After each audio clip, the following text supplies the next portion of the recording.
Hey folks, I'm super thrilled to be doing another one of the Forever Employable stories. And this time we have an amazing and incredible guest. And I can't wait to dive into it because a lot of the stuff that we're going to talk about with our guest today is stuff that I've learned from him and that I've put into action to help me continue to build my Forever Employable platform. So I'm super, super excited to have Michael Bungay Stanier with me here today. He's best known as the author of The Coaching Habit, and you can find all his works over at mbs.works at his website. So Michael, thanks so much for joining me with this Forever Employable story. That is awesome. I'm happy to be here. I think of myself as forever unemployable. So I guess that's the same, different side of the same coin. So I'm glad to be here. It's interesting you say that because I hear that a lot, especially from entrepreneurial folks. Now, when I say Yeah. entrepreneurial folks, I don't mean like somebody like not necessarily having started a company, but folks who kind of have broken the mold and are trying to make a living a different way. And they say, why don't you call it forever unemployable? So like, tell me what you mean by that when you say like, I feel like I'm forever unemployable. Well, um, there's kind of two phases to it in my experience, my lived experience. One is an increasing frustration with having a boss, Mm-hmm. and just going, look, when I worked in different companies and different agencies and the like, I was generally liked by my clients, by my peers, by the people who reported into me, and I was generally annoying to my boss. And so I'm like, there's that. Um, and then at a certain point of being an entrepreneur, where you're used to having a way of working, a kind of a sense of autonomy, a sense of creativity, a sense of responsibility, it becomes very hard to imagine not having that anymore and having to report into somebody and fit into a structure. So I think at a certain point you just get turned and you're like, that's it. I can never go back to the dark side or light side, depending on how you want to frame it. But it's very hard to imagine anybody being able to employ me and be my boss. It's interesting. I've thought about this a lot because, in the book I talk about, I've never, certainly growing up, I never felt entrepreneurial. I didn't see myself Me as an too. entrepreneur. Like I Yeah. was never the ideas guy. I was the execution guy. If you had a good idea, I'd help you get it done. And that was the career path that I Mm. followed. And really kind of only when getting pushed out of sort of the mainstream world and kind of kicking and screaming, dragged into an entrepreneurial venture, did I kind of see this different side, the dark side, the light side, depending Yeah. on which way you want to go. It's interesting. I mean, there's some baggage being an entrepreneur comes with, which is around. It's about the money. It's about the hustle. It's about the grind. And I would not have guessed that I would have ended up being an entrepreneur. I'm as surprised as anybody else. And surprised that I'm still an entrepreneur because I could have guessed I might have become a failed entrepreneur. But but I do think that there's there's times when a taste for autonomy is part of what drives you into be that kind of entrepreneurial way of working. Yeah, it's interesting. And I wonder if, I mean, look, I think for some folks too, I think there's a taste for autonomy and maybe there's a level of frustration as Sure. well. For example, like my background is design and even in digital design, even today, that career path is fairly limited. Yeah. There's just not that many options once you hit sort of director of design. Beyond that, Right. SVP, EVP, C-level roles, there just aren't that many of those. And so you kind of Hmm. have to figure out what to do next and how to do it. And of course, there's always the danger of continuing to try and climb the mountain, getting to the top of the mountain and going, it's not the mountain I wanted to climb. Yeah. And you're like, wow, I wanted all my life to be the EVP of this. Yeah. And actually, this isn't, and it's that, it's kind of that sunk cost fallacy, which is, well, I've invested this much time in it so far. I may as well push for the next level because that's where the reward is. And of course, it's never there. I mean, in some ways, Jeff, I had a very good fortune of, I became a Rhodes Scholar in my mid-20s. And it did two amazing things, three things. One is you immediately get a kind of, a status and a degree of kind of success by being a Rhodes Scholar. But more practically, it did two things. First of all, most importantly, I got to Oxford where I immediately met Marcella, my wife, and we've been married for, or a couple for at least almost 30 years now. So that's a huge win. But the other thing that it really did was it stopped me becoming a lawyer because I was finishing a law degree in Australia. And if I hadn't got the scholarship that took me out of Australia, I would have gone, well, I'll just do what they call College of Law, which is kind of the work you do to become qualified to be a practical lawyer. It's the gap year between finishing a law degree and starting a law career. And then, of course, if you've done College of Law, you're like, well, I may as well do a couple of years being a lawyer. And then you're like, well, another 5 years and I could be a junior partner. And that's awesome. So, and then before you know it, you join the many lawyers who've gone, I had a 15-year career of being a lawyer. I never actually wanted to be that. It's just momentum swept me onwards. So sometimes you need a lucky break and it just kind of pulls you out of the stream that you're in.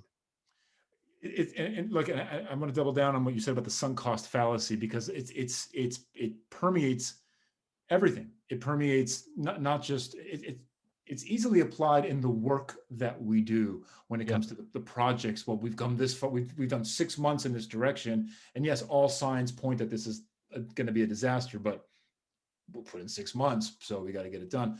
But the same kind of concept applies to, I think, your career. I think it applies to your aspirations and sort of life as well, right? Well, I've put in, this much time, like you said, like working towards becoming a lawyer. I should be a lawyer, shouldn't I? Right, exactly. It's like you got to keep making sure that the hole you're digging is the right hole. Because digging faster just doesn't fix the problem. Yeah, that's really smart. And so tell me a little bit about your story. Just kind of Sure. So we've got the Rhodes Scholar, the lawyer part of it, but give us the. So I finished doing a master's degree in literature at Oxford. Yeah. I've now been in university for 8 years. I've got 3 degrees. I have no idea what I'm doing with my life.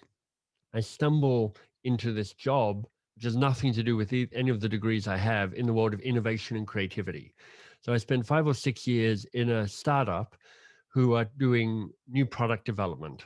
That's what we now know to call it, although it's kind of pre-Fast Company, and it was kind of early on. And the guys who started it they were mavericks. They came from Unilever, a big, consumer goods company. And they're like, let's just do things differently. Let's invoice weirdly. Whatever normal is, let's not do that.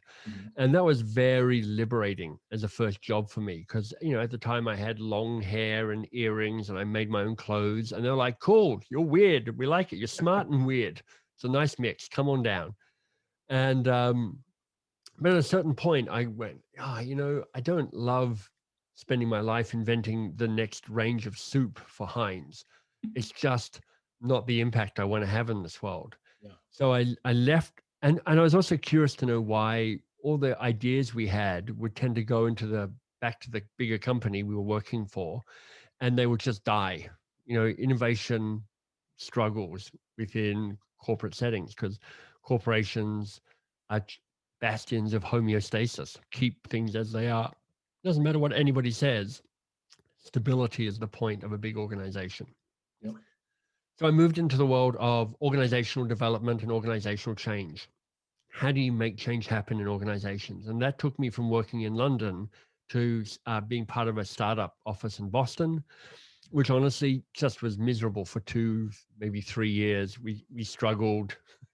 It was a poor. What I know now is it was a badly thought through decision with no real strategy. It was just terrible. Yeah. Anyway, so that was miserable, but it got me to North America. And my wife and I, when I knew I was leaving that job, decided to move to Canada.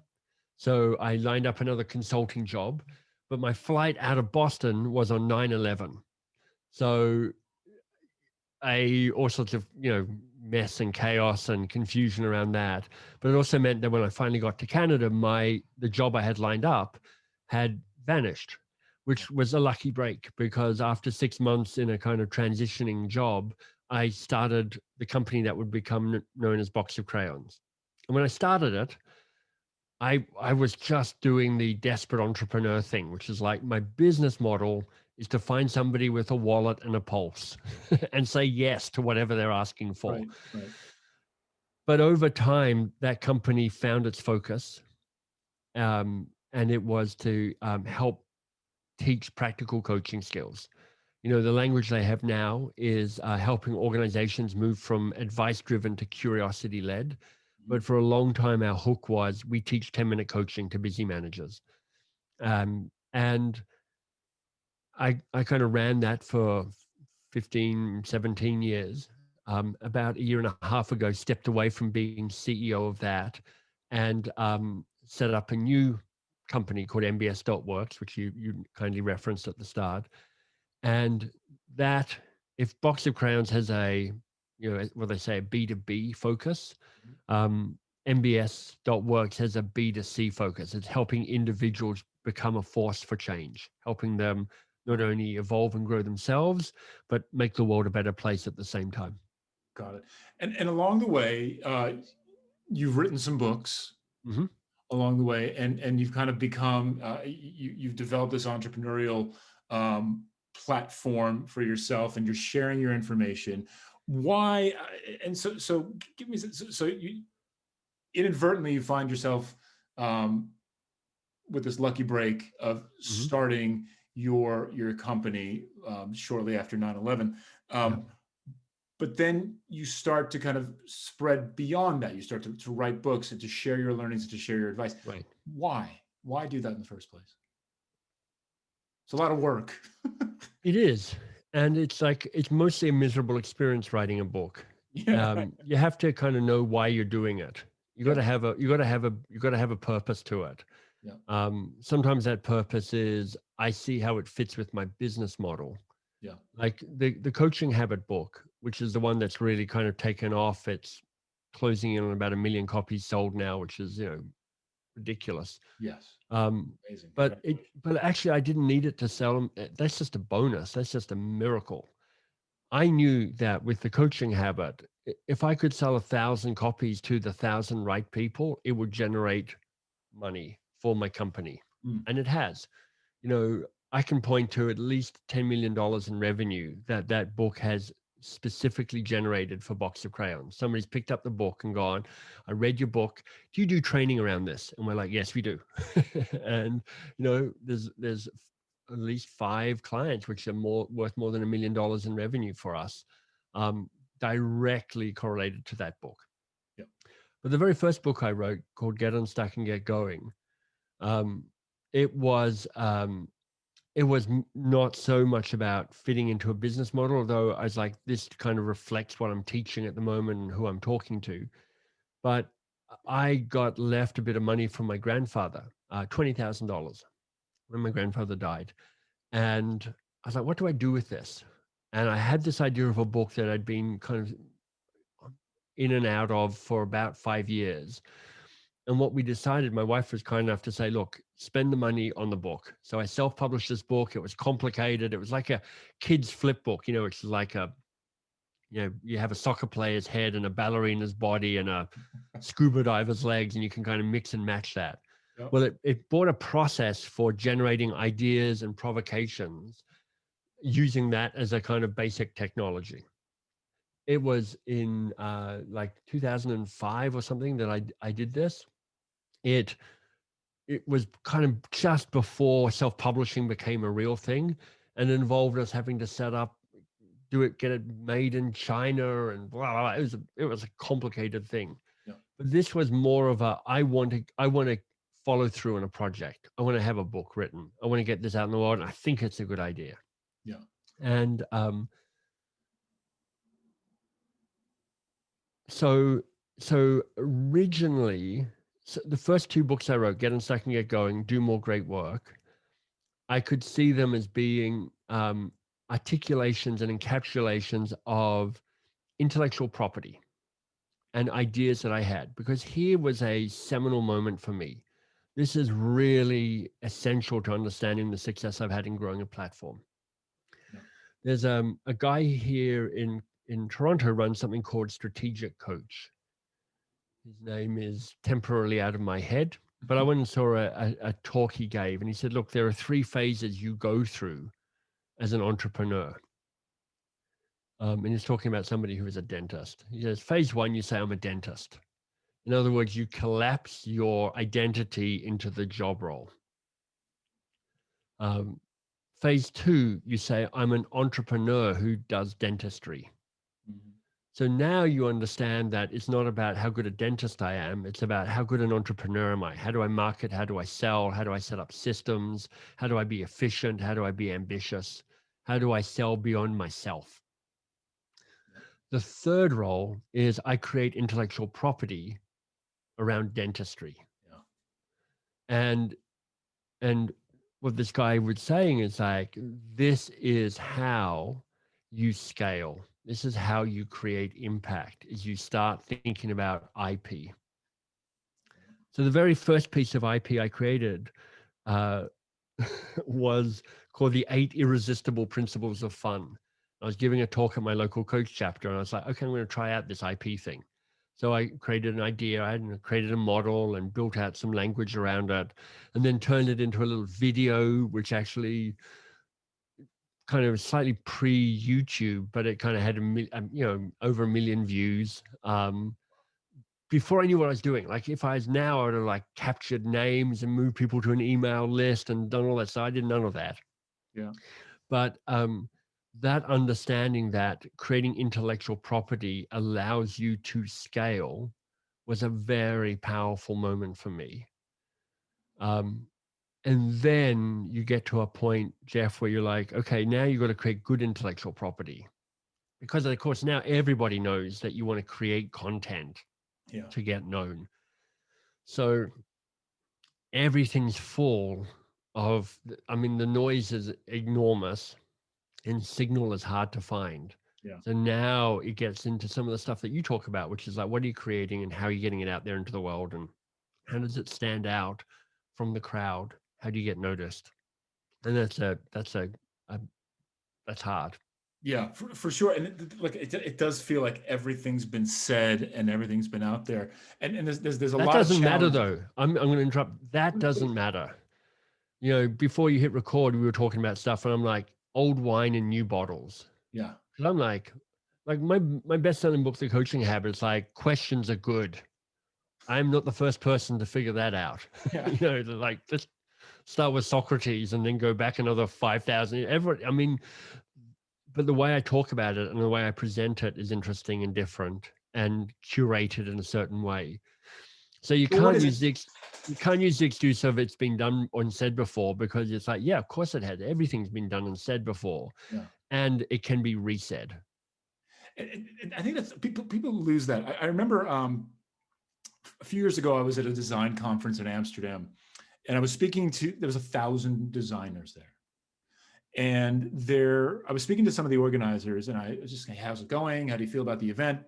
And they said, it's so difficult creating this kind of event because you've got the 15, 20, 30-year veterans of design who really want content for them.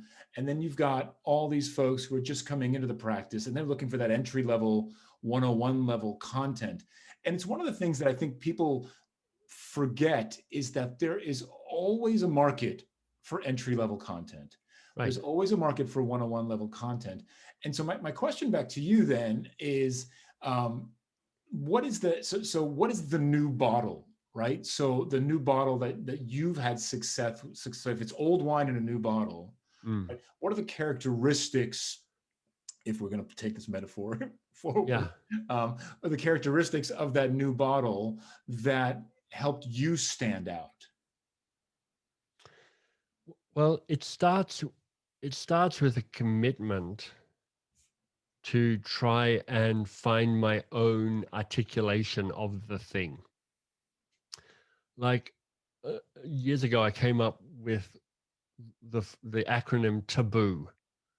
TABOO stands for true and bleedingly obvious. And it just feels like that's what I see flowing through my feeds on an endless day. It's like, here's a bleedingly obvious, banal statement about leadership. Like, how is that added to the good of the world? Here is a here's a, my world around leadership is like, here's a story about Southwest Airlines. I'm like, God, do we really need to talk about Southwest Airlines again? Because I mean, they're great, but Yeah. where's the new story? Where's the new angle? Where's the different way of framing that? Yeah. So, there's this other great quote about finding simplicity on the other side of complexity. It's a very kind of designer-based quote. Which, Mhm. his name is a Supreme Court, a U.S. Supreme Court judge. He said, "Look, I don't care for simplicity on this side of complexity, but I'd give anything for simplicity on the other side of complexity." Mhm. So part of the work that I try and do, and it doesn't always work, but this is my goal, is to have kneaded the dough to move to, we're getting quite religious now, what with wine and bread, kneading the dough to get it so it's like I've worked through all of that, and what I present feels straightforward, but also has a freshness and a difference that feels remarkable. It's interesting, and it takes experiments, right? It takes iterations to figure out what that new and remarkable packaging should And be. failures. Failures. You've just got to realize how much how much failure the successful people have. It's look, it's amazing too. I mean, look, it's something that not enough people write about, I think, and not enough people Right, share when it comes to sharing experiences. I think folks like to talk about, well, I did this and it kicked ass, but exactly. the 900 things I did leading up to that did not kick ass. I And saw I saw a picture the other day of a guy who has published hundreds of cartoons in the New Yorker, which is the kind of the acme of, if you're a cartoonist, that's where you want your cartoon to get. And he's got these two piles, and one is tiny, which is the yeses, yeah, and then he's got a pile this high of it just has a sticky note on it saying no's. hmm, Like he's yeah, just had thousands of cartoons rejected, and iterations. you're like, Seth Godin's got a new book out called The Practice, which is excellent. And it's about shipping creative work. Mhm. It is a great primer for anybody who's going, how do I do this stuff? And one of the phrases I heard Seth talk about the other day was, he said, I blog because it's tomorrow, not because I have something to say. Yeah, And he's just committed to blogging every day. yeah, And he's like, I'm a good writer and I create books and I create content because I blog every day. yeah, And the yeah, process, it's a commitment to process even over outcomes. yeah. Yeah, I saw that same thing just literally this week, and I noted that as well. Simply, I've recently quadrupled my writing pace. Yeah. So I'm not every day, I'm every week. It used to be every month, now it's every week. And you know what? Like, there's better better blog posts than Oh, some at that pace. yeah. I'm writing a new book at the moment, and like every day I write. Some days I write garbage. Yeah, Other day I'm in my first draft, so some days I write total garbage. Some days I write partial garbage. It's all garbage at the moment. It's miserable, but it's part of the process. gonna come together. Let me ask you another question. Speaking about books, this is a really interesting one, and I'm super curious to hear your answer about this because it's personal for me. Just so I'm being a little selfish, perhaps, but it's my interview, so why not? Um, Yeah, you uh, get to do that. so when I introduced you as the best known as the author of The Coaching Habit, and you've talked Hmm. about The Coaching Habit, you've Yeah, written several books. In yeah, fact, and you've written a book more recently than The Coaching Habit called The Advice Trap yeah, as well. However, based on the way that you want to introduce yourself and what I know, The Coaching Habit is the most successful totally. book that Yeah, you've written so far, right? And so yeah, you're the Coaching Habit guy, right? that's right. Right. Um, while I haven't sold a million copies of it, Lean UX, the first book that I co-wrote with Josh Seiden, also was kind of a defining book for me. And regardless of how many books I've written since then, Yeah, I'm the Lean UX guy, yeah, right? And so let's just for a second here, let's for folks who've had a bit of success, who have built a bit of a platform for themselves, who have scaled with IP, and they've gotten known for a thing, and Yeah. now either want to expand that, or maybe move to an Mm. adjacent subject matter, or maybe just take Yeah. a sharp right turn and talk about something Yeah. completely different. How are you getting beyond that? Like, how are you, do you want to get Mm. beyond being the coaching habit guy? And if so, how do you do that? Um, Very interesting question. So I'll try and I've got a few things swirling around my brain.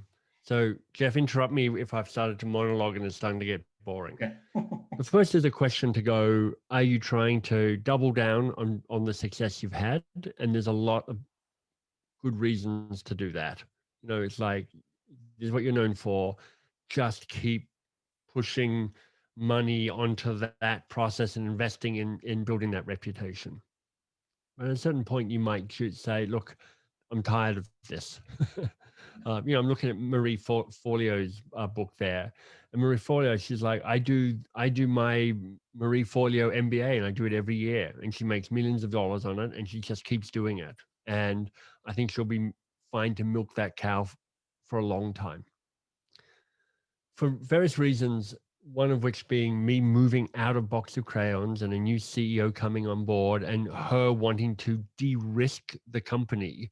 So it wasn't all hanging on, is Michael alive or dead? Is Michael creating IP or not IP?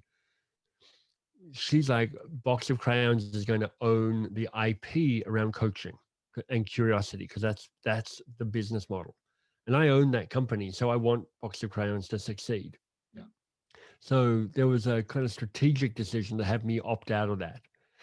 So for me, they're involved, first of all, a process of, let's call it mourning, to let go of the identity around the coaching habit. Because I'd actually spent 15 years trying to build a reputation in this space and getting known for it. Yeah. So to not be going, this is what I'm chasing and this is what I want to be known for, is a bit of an odd process. Then what I found is, even if you choose to kind of leave the hamlet in which you've been living, Yeah. it's, you actually need to leave the valley in which you're living, not just leave the hamlet. Another random metaphor coming here, Jeff. And I spent quite a lot of time. It's hard to get away from the gravity of a reputation. It's like Godfather 2. Just think you get out and they keep pulling you back in, or whatever he gets said. And I actually, there was a defining process that really helped me. I worked with a woman called Erin Weed. She's based in Colorado, and she has a process called the Dig. And what she does is she listens to your stories over 2 half-day sessions, and then she comes up with a operating system based on your language, which she says, this is what you stand for. And she says, I'm going to give you your word. This is the word that is essential to your identity and the impact you want to have in this world. And when I did it with her, and I was a bit skeptical about it, but when I did it with her, the word she came back for me around was the word power. Which is very interesting and not what I was expecting at all. And it's too long to explain why that's such a good relevant word for me, Okay. but it kind of got me out of the valley, over the hill into the next valley. And in fact, as soon as I had that word and permission to have power rather than coaching as my thing, it opened up all sorts of ideas around what I could write about, what I could start a podcast on, and what I could build as an entrepreneur. But do you feel like she gave you the okay to make that shift, or she enabled, like, did she almost give you the permission to stop being the coaching habit guy and be the power guy, or? I wouldn't quite use any of that language. Yeah. What she showed me was a doorway. Okay. It's like up to me to walk through it and cross the threshold and do that. But going back to that metaphor, she's like, here's the path out of the valley. Yeah. It's called power. Walk this path a little bit, get over, see the sunrise in a new valley, see what changes and shifts for you. So I think that's part of it. Jeff, I think the other answer to this question is leaning in onto Jim Collins's metaphor. Jim Collins, famous for Good to Great, he talks about strategy. And he says, look, the way you build a good strategy is you fire bullets and then you fire cannonballs. Bullets being low cost risks, Yeah. small experiments, and cannonballs being the commitment to the bigger thing. So in the last year, as I've been in between states, I ran a literary conference called the Two Pages Festival, where in a day I had 20 authors do half-hour interviews with me where they would read 2 pages from their book and then we discuss it. Wow. Almost killed me because it was like, it was like a 15-hour event on LinkedIn Live. Wow.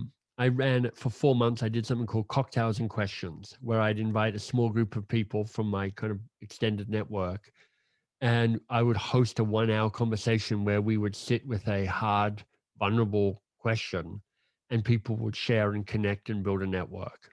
And partly I did those because they're like interesting creative projects I wanted to do, but partly I was firing bullets to go, is there a business in me hosting intimate conversations? I'm like, you know what? I'm not in, I loved it, but it's too draining. It's not sustainable. It's not scalable. I can't do that.